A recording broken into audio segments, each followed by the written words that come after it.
എന്തു പറ്റി? ഒന്നുമില്ല. ആഷിക്കിന്റെ കാര്യം ഓർത്തിട്ടാണോ?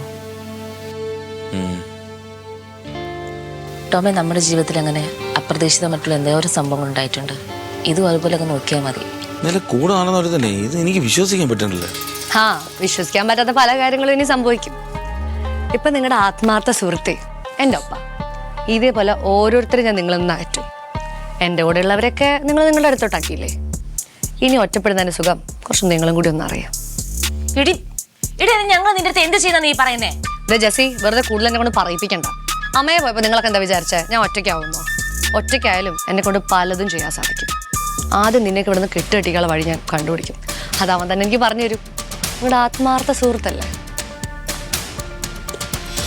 എന്ത് പെണ്ണാണ് ഇവള് പ്രശ്നങ്ങൾ കൂടുതൽ ഉണ്ടാക്കാൻ നോക്കുന്നതേ ടോമേ. അടുത്ത സുഹൃത്തുക്കൾ ശത്രുക്കളാകുമ്പോഴാണ് കൂടുതൽ സൂക്ഷിക്കേണ്ടത്.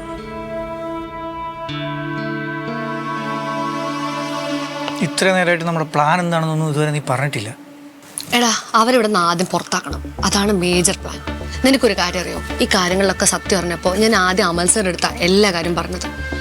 അങ്ങനെ അപ്പോഴേ പറഞ്ഞത് രണ്ടെണ്ണത്തിനെ അപ്പം തന്നെ പുറത്താക്കാന്ന്. അപ്പൊ ഞാനത് അറിഞ്ഞ് ഇപ്പൊ തോന്നുന്ന വേണ്ടായിരുന്നു. നീ എന്തിനാ തടയാൻ പോയത്? എടാ, എനിക്ക് പ്രതികാരം ചെയ്യണ്ടേ? അവരിവിടുന്ന് പോയി കഴിഞ്ഞപ്പോൾ ഞാൻ എവിടെ പോയി പ്രതികാരം ചെയ്യും? അവസാനം അയാൾ എന്നെ ചതിച്ചു. അമൽ സാർ, നിനക്കറിയോ ഞാൻ ഇവിടുന്ന് പോയപ്പോ എന്തൊക്കെ വാഗ്ദാനങ്ങൾ തന്നേന്ന്?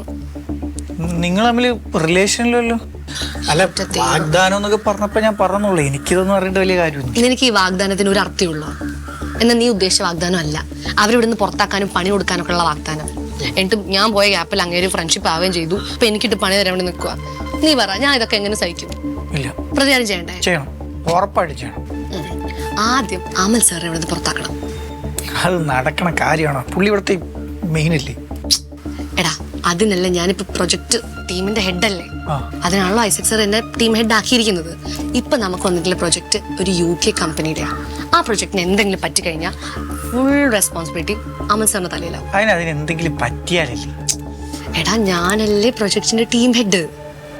അങ്ങനൊരു പ്രശ്നം വന്നു കഴിഞ്ഞാൽ നിന്റെ എന്റെ എല്ലാ ജോലി പോവില്ലേ? എടാ, അതൊക്കെ ഐസക് സാർ നോക്കിക്കോളും. ഈ കമ്പനിയിൽ ജോലി പോയി കഴിഞ്ഞാൽ വേറെ നല്ല കമ്പനിയിൽ കയറണം. എന്റെ ജോലി? എടാ, നിന്റെ കാര്യം ഞാൻ ഏറ്റു. അത് മതി. അപ്പൊ എന്തായാലും അമൽ സാർ അടുത്ത തീരുമാനമായി. അടുത്തത് ജെസ്സി. അവളെ ഇവിടുന്ന് പുറത്താക്കാനേ നമുക്ക് വ്യക്തമായിട്ടൊരു പ്ലാൻ വേണം. അതിനാദ്യം ടോമിനെയും ജെസ്സിയും തമ്മിൽ പിരിക്കണം. അവരെ തമ്മിൽ പിരിക്കണ അത്ര എളുപ്പമുള്ള പരിപാടിയൊന്നുമില്ല. അവരങ്ങനെ പിരിയൊന്നുമില്ല. ശരി, അങ്ങനെയെങ്കിൽ ആദ്യം ജെസ്സിയെ ടോമിന്റെ വീട്ടിൽ നിന്ന് നമുക്ക് പുറത്താക്കണം. അതിനുള്ള പ്ലാൻ എൻ്റെ കയ്യിലുണ്ട്. എന്താ? നിനക്ക് ടോമിന്റെ വീട്ടുകാരെയൊക്കെ നല്ല പരിചയമല്ലേ? ഉണ്ട്. ആഷിക്ക് എന്ത് ചെയ്യണമെന്നറിയോ? ടോമിന്റെ പപ്പയുടെ അടുത്ത് പോയിട്ട് ജെസ്സിയും അമൽ സാറും തമ്മിൽ റിലേഷൻഷിപ്പിലാന്ന് പറയണം. അവരുടെ ബന്ധം വിവാഹത്തിന് മുന്നേ തുടങ്ങിയതാണെന്നും ഇപ്പോൾ സ്റ്റിൽ കണ്ടിന്യൂയിങ് ആണെന്നും നമുക്ക് പറയണം. അതിനുള്ള തെളിവൊക്കെ എൻ്റെ കയ്യിലുണ്ട്. പക്ഷേ സെബാസ്റ്റ്യൻ സാറിന് ജെസ്സിയെ ഭയങ്കര വിശ്വാസമാണ്. എടാ, മോളല്ലല്ലോ, മരുമോളല്ലേ. അങ്ങേര് ഇന്നല്ലെങ്കിൽ നാളെ എന്തായാലും ഇത് വിശ്വസിക്കും. അത് വിശ്വസിച്ച് കഴിഞ്ഞാൽ നിനക്ക് തോന്നുന്നുണ്ടോ അങ്ങേര് പിന്നെ ടോമിന്റെ കൂടെ അവളെ ജീവിക്കാൻ സമ്മതിക്കുമെന്ന്? ഇല്ല. അങ്ങനെ അവളെ അവളുടെ വീട്ടിൽ നിന്ന് പുറത്താക്കുകയും ചെയ്യും. അവളുടെ സ്വന്തം വീട്ടിലൂടെ അവൾക്ക് പോവാനും പറ്റില്ല. ആ കാഴ്ച നിനക്കൊന്ന് കണ്ട് സൂക്ഷിക്കണം. പക്ഷെ ഇതൊക്കെ പറഞ്ഞ് വിശ്വസിക്കൂ? അതൊക്കെ നിന്റെ മിടുക്കാശിക്ക്. പിന്നെ ചുമ്മാതൊന്നും അല്ലല്ലോ. ഞാൻ പറഞ്ഞ എമൗണ്ട് നിന്റെ അക്കൗണ്ടിൽ വരൂ. അത് മതി, ഞാൻ നോക്കിക്കോളാം. പിന്നെ ടോം, അവന് കൊടുക്കാവുന്നതിൽ വെച്ച് ഏറ്റവും വലിയ ശിക്ഷ ഞാൻ കൊടുക്കുകയും ചെയ്യും. അത് നീ എന്താണെന്ന് വെച്ച് ചെയ്തോ. ബാക്കി കാര്യങ്ങളൊക്കെ ഞാൻ നോക്കിക്കോളാം. പിന്നെ എൻ്റെ ജോലി? ഐസക് സാറോട് പറഞ്ഞിട്ട് നിനക്ക് നല്ലൊരു കമ്പനിയിൽ ഞാൻ ജോലി മേടിച്ചു തരാം. നിനക്ക് പാസ്പോർട്ട് ഉണ്ടല്ലോ? ഉണ്ട്.